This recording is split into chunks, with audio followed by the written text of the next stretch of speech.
Oh, how very, very disappointing. Oh, gracious, Holmes, what are you doing? What's this awful smell? What are you burning? Watson, I didn't know you were at home. I'm afraid my experiment has been a complete failure. What is that? I haven't seen such a revolting sight since medical school. Are you dissecting an animal?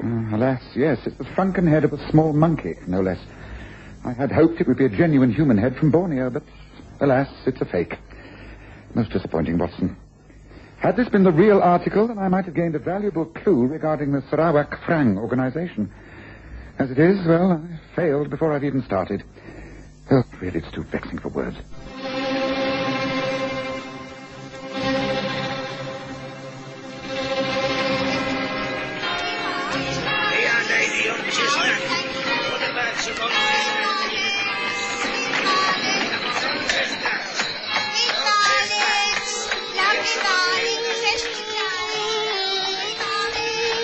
We present the stories of Sherlock Holmes.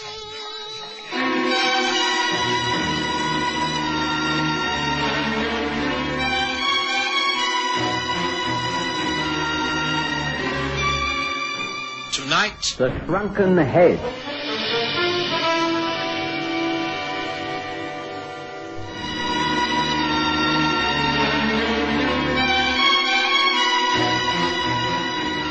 I've recently learned through all manner of sources that the Sarawak Frang organization is moving into the East End of London again. Its members rule by fear and superstition. Now, you're a much-travelled man. You know the Eastern mind. It's as unfathomable as their faces are inscrutable. As I say, it's a pity. I thought I'd found one of their genuine heads. Oh, surely a shrunken head can have little or no commercial value, Holmes. What possible use could it be put to? Well, as I was saying, it's superstition. A Sarawak head from Borneo is believed to have magical properties. It can convey messages from the unknown. Oh, that's absolute rubbish. A dead head can't talk. People can be coerced into thinking it can. There are very many Chinese and Burmese folk living in London who would be in awe of such a specimen. Anyway, it's a fake. So the whole exercise can be abandoned. I shall have to look elsewhere for other clues. A couple of nights spent in Limehouse might tell me something. You wouldn't care to join me, would you, Watson? Frankly, no. To shiver around in those dens filled with smoke disguised as an Oriental is not my way of spending a pleasant weekend. And I was hoping you might join me in the country. I've had an invitation from an old friend. Haven't seen him for years. A doctor chappie who's also travelled extensively in the Far East. His name's Clive Carter. He lives out at St. Albans. Are you sure you don't want to change your plans? No. I shall be quite happy pursuing my inquiries. We shall just have to go our separate ways for a few days. Yes, great pity about that head. And so I packed a small bag on the Friday night and travelled down to St. Albans, leaving Holmes to pursue his bizarre studies in Limehouse, little suspecting that our activities would complement each other quite soon. I found Clive Carter a little changed, a trifle more stout, a few more grey hairs, but still the same thoughtful, kindly man. And of course, there was much to talk about. I hope you'll be comfortable here, Watson. I'm sure I shall. It's a most charming place. Yeah, I see you've plenty of souvenirs around your walls. Oh, yes. At first I thought they might appear out of place. But the house itself has a vaguely Eastern atmosphere to it, don't you agree? Yes. Well, that struck me when I first came in through the garden. I can almost smell incense burning. I haven't gone as far as that. If you want the real thing, wait until you see Professor Middleton's house. It's the one across the end of the garden, the other side of the lane. He's invited us over for a drink later on. An eccentric old fellow, but has a wonderful Eastern wife. How extraordinary. You know, I seem to be surrounded by shades of the Orient these days. So we don't have to go unless you want. No. I'd be delighted. Well, perhaps you'd like to wash and change, and then we can take a stroll and call in on our way back. What do you say? Naturally, I agreed to the plan. It was quite a hot evening, with dark clouds piling up and a rumble of thunder in the summer air. Professor Middleton's house was set well back from the lane and covered with thick creeper. It was impossible to put an age to the place, but once inside, it gave the impression of a vast pagoda divided into small rooms and passages. It was completely Oriental. A Chinese servant welcomed us in the hall. You are welcome. Please to go through this way. Madame is with guests in the brew study. Please follow. Thank you, Ling. I told you it would be interesting. Wait until you see Ilona Middleton. Oh, she's a corker. Oh, good evening, Clive. Do come in. And this, I take it, is your friend, Dr. Watson. How do you do? How do you do? Please, I would like you to meet our house guests. Major Bennett, who is a Hertfordshire magistrate. Hello. And Matthew Grayling, whom we knew out east. Pleased to meet you. You know each other, do you not, Clive? Yes, we do. Matthew will serve drinks. My husband is still working in his study. You will have to forgive him, Dr. Watson. He is a trifle unorthodox regarding guests. We are all used to it, of course. What will you have, Doctor? Scotch? I know what you take, Clive. Yes, thank you. I think I know a mutual friend, Watson. Sherlock Holmes. Stayed to share rooms with him? Oh, off and on for many years, yes. Clive extended an invitation for him to come down for the weekend, but he's rather busy at the moment. Prime, I suppose. Yes, there's a lot of help in the Bushy Heath affair. Oh, that gave me a fright. The storm has broken at last. I think I must get Ling to turn the lamps. Don't worry, I can manage them. Everybody got drinks? Good. Oh, fascinating room. These lamps must be very old. Oiled from the lamps of China. And what do you think of these photographs, Doctor? Pretty gruesome, aren't they? Yes. What are they? They look like shrunken heads. Or are they masks? They are the real thing, I'm afraid. My husband has a great authority upon the human head of Borneo. To a Western mind, it must seem a strange hobby. Ghoulish, I call it. I've never been able to explain the interest. Often spoken to the professor about it, but he never takes the slightest bit of notice of what I say. He doesn't take the slightest interest of what anyone says. There you are, dear. We were wondering where you had got to. Just talking about you, as a matter of fact. This is Dr. Watson, a friend of Clive's who was down from London for the weekend. How do you? How do you do? I think I left a book down here. Do carry on. Don't mind me. Don't mind We were me. just talking about your interesting hobby, the photographs. Oh, yes. Far more to all that than meets the eye. I was reading the other day about the superstitions. Revival of interest in the practice. Surely you really can't believe these things are strange powers. What do you think, Clive? Well, as one who's travelled quite a lot in the Far East, I prefer to keep an open mind. I agree. We've been through some strange times out east, haven't we, Professor? Yes. Yes, but you can't have actually seen or heard anything to substantiate black magic and all that mumbo-jumbo. I did once. Yes, it's a fact. I remember attending an ancient rite. We were all suitably disguised, of course. We would have had our throats cut if it had been known we were Englishmen. The ceremony was held in a sort of palisade on the edge of the jungle. I hid away behind some rice sacks and water jars, and I was able to see quite clearly. There were about 20 people present, including a sort of high priest himself. They sat around a pole with his blackened skull in it, and, you know, the blasted thing talked. Impossible. Ventriloquism. I could see quite clearly the lower jaw moving. Trickery, strings, wire. Out in the open, on a pole. And then, you know, I could swear there was a glow of light from where the eyes used to be. I don't mind telling you, it was darn spooky. I got out as quick as I could. Never dabbled in it ever again. Another drink, Watson? Not for me, thanks. Tell me, Mr. Grayling, whereabouts was this? Oh, Borneo. Then, could that head have been one of the heads of Sarawak? What did you say? Well, I understand they're viewed as very important by certain authorities. Of course, I know very little about the subject of the frag. It is not something I think we should discuss over a friendly drink. After all the storm and all this talk, can we not change the subject? No. I'd like to know what our doctor friend means. What do you know of the Sarawak Frang, Doctor, whatever your name is? I know nothing. I just said so. I was just making polite conversation. I'm sorry. You know, I don't wish to break up the party, but really it is coming down heavily outside. I think we should get back home while the going is still good. Don't you, Watson? Yes, if you say so, Clive. Well, it's been very nice meeting you all. Hope we shall meet again soon. You are always welcome, Doctor. You have your coat? Good. I will get Ling to show you out. No, don't worry. We know our way. Good night, everyone. Good night. It was clear that our visit to the Middletons had not been an unqualified success. I wasn't at all sorry to leave. I didn't care for the house or the professor, and although his wife was very beautiful, there was an air of tension about her that disturbed me. It was raining quite heavily, so Clive suggested the short way back across the lane and through his back garden gate. We were just about to close it when someone called out. What the devil? Who's that? There, back there, in the lane. It's Ling, the Chinese servant. Come on.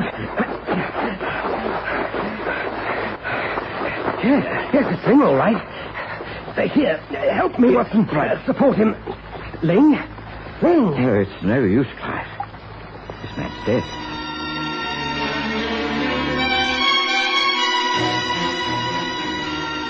The hospital was called, and we left it to Professor Middleton and his wife to make any other necessary arrangements. Altogether, it was a strange and dramatic evening. One I was rather keen to forget, but I couldn't. So next morning, I walked to the nearest post office and sent off a lengthy telegram to Sherlock Holmes. To my delight, later that day, he arrived. I introduced him to Clive, and he came straight to the point. Watson, your telegram arrived just as I got home this morning. From what you say, this is a most interesting coincidence. You mentioned the Sarawak head. Is there a connection, do you think? Oh, rest of I know, Holmes. Something very strange is going on. We had a very nasty evening, didn't we, Clive? Oh, most strange. And I'm more than glad to see you here, Holmes. You're very welcome. Thank you. Yes, but it's clear that the scene of the action is across the lane in the Professor's house. Can you arrange for me to visit them? I've already called earlier to see if we could help at all. It seems that the Chinese Ling must have died of a heart attack. They've already carried out a detailed examination. There's no suggestion of foul play. Mrs. Middleton would be pleased to meet you. Yes, I think you already know one of the house guests. Major Bennett, a magistrate in these parts. Yes, Bennett. Yes, I remember him well. Any other guests? One, Matthew Grayling, an old friend who has worked with the professor out east. It was he who started the conversation about these shrunken heads. After that, well, the evening seemed to get worse and worse. Now, who the devil can that be? I'm not expecting anyone. Excuse me. Hey, Lona. We were just talking about you. Do come in. Thank you. Holmes, this is Mrs. Middleton. We're just about to go over to your house, Ilona. Then I am glad I got here first. Oh, Mr. Holmes, I must speak to you. Good evening, Mrs. Middleton. Please do sit down. You can speak quite freely in front of the others. Now, what has happened? Any fresh development? No, but I must tell someone. I have reason to believe that my husband has one of those heads. The shrunken head of the Sarawak. Oh, he denies it, but I am sure I am right. And I think it must have a connection with the death of Ling. Very likely. And someone or something is trying to get at the head. I am desperately frightened. Things are happening in the house. Last night I heard footsteps creaking along the stairs and a muffled sound like the ringing of a bell or a gong. Voices, the scratching sound like fingernails on the door panels. And this evening I saw a face at the window. Hands on the sill of my bedroom. Someone climbing the creepers, perhaps? I do not know. I just do not know. Your other two guests, have they heard anything out of the ordinary? Major Bennett has not. He thinks I am just an hysterical woman. And the other guests, Mr. Matthew Grayling? Well, he is making light of things, trying to help me overcome my fears. But I think he knows something is happening, or about to happen. I have caught him several times on the stairs, in the passages, just standing there, listening, as though he is waiting for someone to whisper to him, call him even. Oh, dear. Here, take a swig of this. And then I suggest we all three stroll over to your house, and Mr. Holmes can try and sort things out. Oh, thank you. Of course, these sort of manifestations don't occur at regular intervals. I do not suppose anything will happen and you will think like the Major, but I am wildly over-imaginative. Well, drink up and let's go and find out. Watson, will you look after Mrs. Middleton? Yes, of course. Shall we get our coats, Clive? Very well. This way. Tell me, have you a revolver in the house? Yes. If you have, for heaven's sake, get it and make sure it's loaded. Come. It was a matter of minutes before we were into our coats and out of the house. The lights were on at the Middletons, and the front door was not locked. But from the moment we opened the front door... Open up! Open up in there! What is it? What's going on? This way. I was having a drink in the library when I heard the professor shout out. The Major heard him, too. He's in his room with the door locked. Clive, hand me that revolver. Get Mrs. Middleton up to her room. See that she stays out of things until I send up for her. What is it? What is happening? Something has happened to him. What is it? Come on, Ilona, come on. Your room. No arguing now. Come on, Watson, up the stairs. Open up! Holmes, perhaps you can help. I think the professor's in trouble. I was dressing in my room when I heard him call out as though in pain. I can't get the blasted door open. Stand back, right back from the door. That's it. Now. Got it. Watson, right. Look there. Professor! On the carpet by the desk. It's too late, I'm afraid. He's dead, all right. Yes. Just like the Chinese butler. And look there. That shrunken head on the blot of the desk. Also a letter.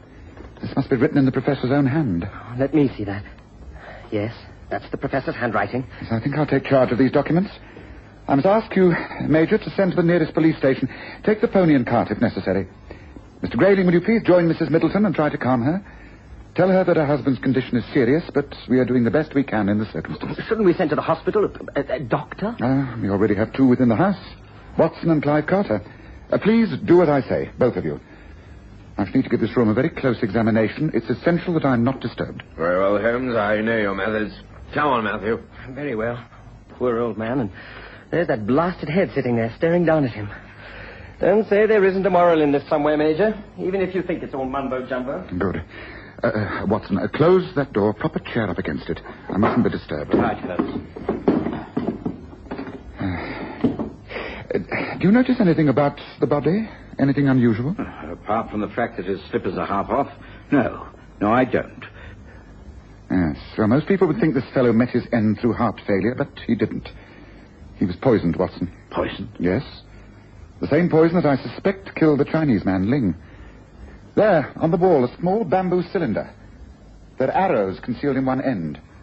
Now, you must know that some of these eastern poisons are quite lethal. The slightest scratch into the bloodstream causes almost instant death. But Holmes, look at this room. The windows are shuttered. There are no holes in the walls or ceiling. The door was locked from within. Don't come near while I'm doing this. A clean sheet of paper from the desk. And now the felt slipper that is half off. That's it. Ah, see, there now. There's now lying on the paper a small steel barb, moist at the tip. That was pressed through the sole of the right slipper. When changing his shoes after writing his letters, the professor inadvertently scratched his foot.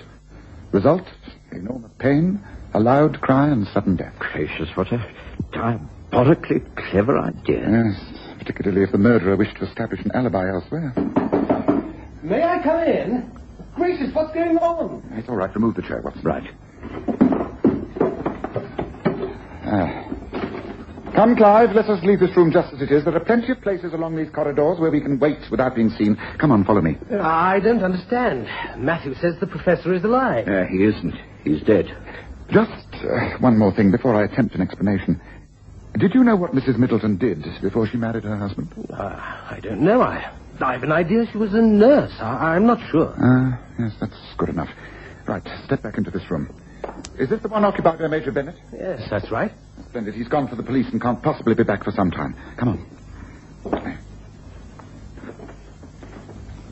Now, we cannot light the lamps or the candles, I'm afraid. You'll just have to stand in the darkness, but I don't think you'll have all that long to wait. Now, listen.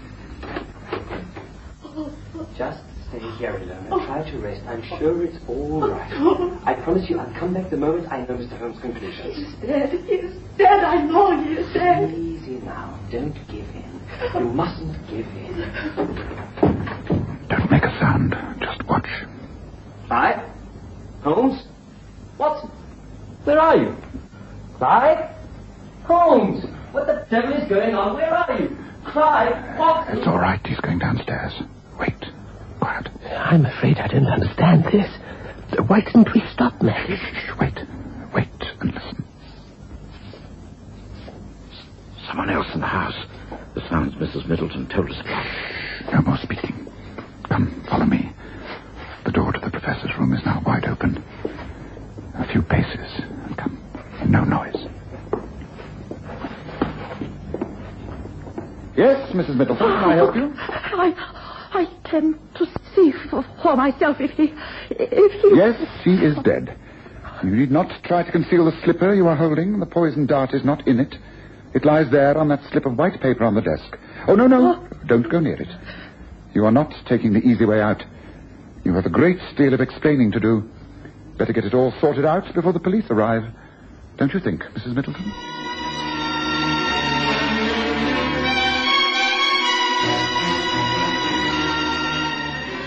Quite a few hours later, when back in Clive Carter's comfortable sitting room, Holmes was able to explain to us the details of this most extraordinary and complicated case. It was really most fortuitous that I was already studying the Sarawak Frang organization. I knew they were back operating in England, but no one knew who their agents were. It was rumored that one of them was a woman. Well, it was Mrs. Middleton, of course. She was a member of the Frang before she married. When her husband retired, she came with him to England. He was many years older, and the marriage was not at all a happy one.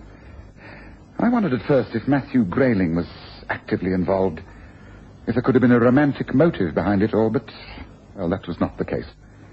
Professor Middleton, throughout his studies, found out that the shrunken heads imported to this country were all fakes. He also suspected his wife was still in the power of the Frang. He knew he would still have to tell the truth. It might expose him and his theories to some ridicule, but at heart he was an honorable man. So he determined to tell all he knew. That's right. The devoted Chinese servant Ling found out what was happening. He knew his master was in danger and ran after you in the storm to seek help. Mrs. Middleton, no stranger to the ways of poisoned darts, got to him before he could betray her. And she then planned to kill her husband by planting a poisoned dart in his slippers. That's right. She came over here, told us a story that there were strange influences in the house, and we got over there too late to save the old fellow. I'm always badly affected by a failure, as you know, Watson. Yes, but you've solved the crime. And far more important, you now hold the documents which give you the lead against the Sarawak Frang that you've always wanted. Isn't that so? Yes, that is so, but... Well, I must leave. Move quickly. With all the information in the hands of Scotland Yard, some good may come out of all this. The shrunken heads of Sarawak may speak the truth.